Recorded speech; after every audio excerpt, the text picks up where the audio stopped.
ముందుగా అభిషేక్ గారు మీ దగ్గర నుంచి నేను స్టార్ట్ చేస్తాను. సో ఉన్న పళంగా ఈ దేవాలయాలు సందర్శించండి, గుళ్ళు గోపురాలు సందర్శించండి, మొత్తానికి అందరితో మమేకం అవ్వండి, ఆ దేవాలయాలపై కొంత పట్టును కూడా సాధించే ప్రయత్నం చెయ్యండి అని ఈ నిర్ణయం ఏదైతే తీసుకున్నారో ఈ 3 రోజుల వీరి యొక్క సమావేశంలో ఔటర్ వ్యూలో ఒక్కసారి మనం ఫస్ట్ రౌండ్ అంతా ఔటర్ వ్యూ వెళ్దాం. సో ఇది ఎలాంటి నిర్ణయంగా మీరు భావిస్తున్నారు? రక్త చరిత్రని భక్తి చరిత్రగా మార్చుకోవాలనే ప్రయత్నంలో ఉన్నారు కమ్యూనిస్టులు. రక్తంతో లిఖించబడ్డ మార్క్స్ నుండి కానివ్వండి, లెనిన్ కానివ్వండి, స్టాలిన్ కానివ్వండి, క్యూబాలో ఉండే వాళ్ళ నాయకులు కానివ్వండి, కంబోడియాలో నాయకులు కానివ్వండి, ఎక్కడ చూసినా కూడా పూర్తి రక్తంతో, అంటే సామాన్యుల జనాల రక్తంతో లిఖించబడ్డ రక్త చరిత్ర అయిన కమ్యూనిస్టులు ఇవాళ భక్తి బాట పట్టారు అంటే ఖచ్చితంగా కూడా ఇది ఒక అస్తిత్వపు పోరుగా మనము ప్రప్రథమంగా దీన్ని చూడాలండి. ఎందుకంటే ఏ దేశంలో పుట్టినప్పటికీ కూడా వాళ్ళకి చైనా అంటేనే దేశభక్తి ఎక్కువ. ఒకప్పుడు రష్యా ఉండేది కానీ ఇప్పుడు చైనా అంటేనే దేశభక్తి ఎక్కువ. ఏ సంప్రదాయంలో పుట్టినప్పటికీ కూడా వాళ్ళకి చైనా సంప్రదాయాలే గొప్ప. అంటే ఒక సాంస్కృతిక మరియు ఇంటెలెక్చువల్ దౌర్భాగ్యం కలిగిన వాళ్ళు కమ్యూనిస్ట్.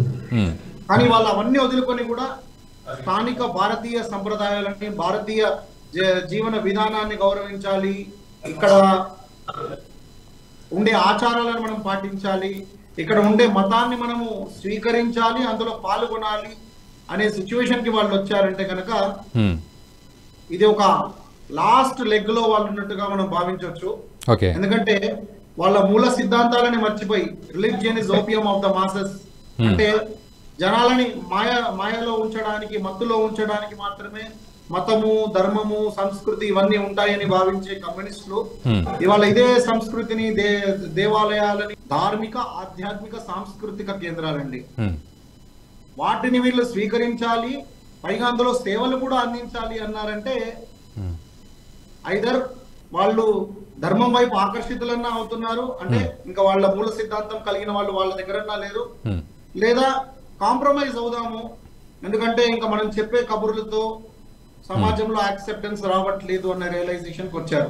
అంటే దీంట్లో మీరు క్లారిటీ ఇవ్వాల్సిందే, 2 ఆప్షన్లు నాకు కాకుండా ఒకటి క్లారిటీ ఇవ్వాలి. అంటే నిజంగానే హిందూ మనోభావాలు లేకపోతే వారి శాస్త్రాలు, ఆచారాలు ఇంత సీరియస్గా తీసుకున్నారా, కేవలం ఓటు బ్యాంకు కోసమేనా? గత 25-30 సంవత్సరాలలో భారతీయ ఆర్థిక వ్యవస్థ ఎంతో మారింది. అంటే ఒక లైసెన్స్ రాజ్ నుండి, అంటే కమ్యూనిస్ట్ సిద్ధాంతం, సోషలిస్ట్ సిద్ధాంతం, స్టేట్ కంట్రోల్, నేషనలైజేషన్ నుండి ప్రైవేటైజేషన్, గ్లోబలైజేషన్, వీటి బెనిఫిట్స్ ఎప్పుడైతే సమాజం చూస్తుందో, అందులో ఇవాళ మనము ఇండియా పాపులేషన్ కనుక చూసినట్టయితే అండి 18+ అండ్ 40-45 మైనస్ ఉన్న వాళ్ళని చూస్తే కనుక లాస్ట్ లో ఉండే 65 దేశాల కన్నా ఎక్కువ కూడా జనాభా మన దగ్గర ఉందండి. ఇవాళ 65 తక్కువ పాపులేషన్ కలిగిన దేశాల కన్నా కూడా 18-45 అంటే యాక్టివ్ వర్కింగ్ క్లాస్ లో ఉన్న వాళ్ళు ఇవాళ మన దగ్గర ఉన్నారు. సుమారు 40 ఇయర్స్ వేసుకున్నా కూడా 1985 లో బర్త్ అయి ఉండొచ్చు. అంటే ఈ బెనిఫిట్స్ అందరూ ఇప్పుడు ఇవాళ వర్కింగ్ క్లాస్ లో ఉన్న వాళ్ళందరూ కూడా ఈ ప్రైవేటైజేషన్ యొక్క బెనిఫిట్స్, అంటే ఒక ఫోన్ కనెక్షన్ కావాలంటే లైన్ లో నిలిచిన పని లేదు, ఎంపీ లెటర్ అవసరం లేదు, ఇవాళ మీ చేతిలో మొబైల్ ఉంది. అంటే టెక్నాలజీ గ్రో అవ్వడం వేరు, ఆ టెక్నాలజీని ప్రజలకు అందించడం వేరు. ఇవాళ ఇదే టెక్నాలజీ ప్రపంచంలో ఎన్నో దేశాలు అందుబాటులో లేదు. ఆఫ్రికన్ కంట్రీస్ కానివ్వండి, క్లోజ్డ్ రెజీమ్ ఉండే ఎన్నో కంట్రీస్ లో కానివ్వండి, క్లోజ్డ్ ఎకానమీలో ఉండే కంట్రీస్ లో ఇంత చీప్ లో టెక్నాలజీ అవైలబుల్ లేదు. అంటే ఒక ప్రైవేట్ ఎకానమీ, ఒక ఫ్రీ మార్కెట్ ఎలా ఉంటుంది అంటే కమ్యూనిస్ట్ కి టోటలీ ఆపోజిట్. అలాంటి సమాజంలో పెరిగిన వాళ్ళు, అలాంటి సమాజం, అలాంటి ఆర్థిక వ్యవస్థ బెనిఫిట్స్ పొందిన వాళ్ళు ఎవరైనా కూడా దానికి విపరీత దిశలో వెళ్ళాలి, నువ్వు ఎంత కష్టపడ్డా కూడా కమ్యూనిస్ట్ ఇచ్చిన జీతమే తీసుకోవాలి అంటే ఇవాళ యాక్సెప్ట్ చేసే సిచ్యువేషన్ లో ఇవాళ యూత్ అనేది లేదండి, చాలా చైతన్యవంతమైన యూత్. ఇంకొకటి ఏంటంటే 2014 నుండి యథా రాజా తథా ప్రజ అని ఎలా అయితే అంటారో, ఒక ఆత్మాభిమానం కలిగిన హిందువు ఎవరైతే దేశ ప్రధానిగా ఉన్నారో వారిని చూసి చైతన్యం పొందిన వాళ్ళు ఎంతమంది ఉన్నారు అంటే బేసిక్ గా ఒక కలోనియల్ హ్యాంగ్ ఓవర్ ద్వారా, ఒక ఇన్ఫీరియారిటీ కాంప్లెక్స్ మన మీద లిటరేచర్ ద్వారా, సిలబస్ కరికులం ద్వారా, సామాజిక మాధ్యమాల ద్వారా, మీడియా ద్వారా, మెయిన్ స్ట్రీమ్ లిటరేచర్ ద్వారా ఈ భరత జాతి ఆత్మాభిమానాన్ని తక్కువగా చేసి అంటే ఒత్తిపెట్టి నొక్కి పెట్టినదంతా కూడా 2014 నుండి దానికి స్టేట్ స్పాన్సర్షిప్ కరువు కావడము, అందుకే కమ్యూనిస్టులు అందరూ మొత్తుకోవడము, అవార్డు వాపసీ గ్యాంగ్ లాంటివి ఎన్నో చూసాం ఈ 9 సంవత్సరాల్లో. మరీ డీటెయిల్స్ లోకి వెళ్ళే కన్నా ఈ 9 సంవత్సరాల్లో ఒక cultural revolution, cultural resurgence, cultural reformation and renaissance అన్నది మనం ఇక్కడ చూసాము. రెవల్యూషన్ అన్న వర్డ్ కన్నా కూడా నేను కల్చరల్ రెనసాన్స్ అన్న వర్డ్ ఎక్కువగా వాడతానండి. ఎందుకంటే స్వతహాగా చైతన్యవంతులు అవుతున్నారు జనాలు. ఇప్పుడు ఎవరో ప్రెషర్ పెట్టడం వల్లనో, ఎవరో గన్ పెట్టడం వల్ల, కత్తి పెట్టడం వల్ల కాకుండా.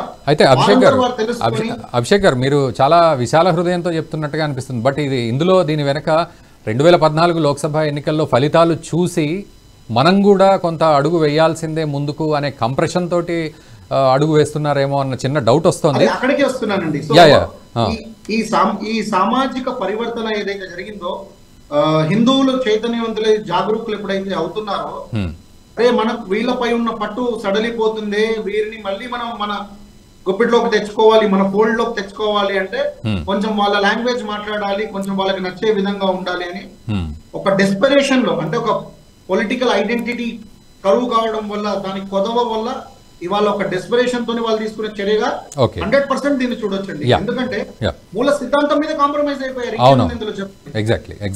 ఇది కమ్యూనిస్టుల ఆత్మహత్య వైపు జరిగే తొలి అడుగుగా మనం చూడాలి. Okay, yeah. ఈ వీడియో మీకు నచ్చినట్టయితే లైక్ చేయండి, 10 మందికి షేర్ చేయండి. అలాగే కామెంట్ల రూపంలో మీ అభిప్రాయాలను మాతో పంచుకోండి. Nationalist hub group of channels ను సబ్స్క్రైబ్ చేసుకుని తెలుగునాట జాతీయవాద జర్నలిజాన్ని ప్రోత్సహించండి. ఈ వీడియో కింద ఉన్న బెల్ ఐకాన్ పై క్లిక్ చేయడం మర్చిపోవద్దు.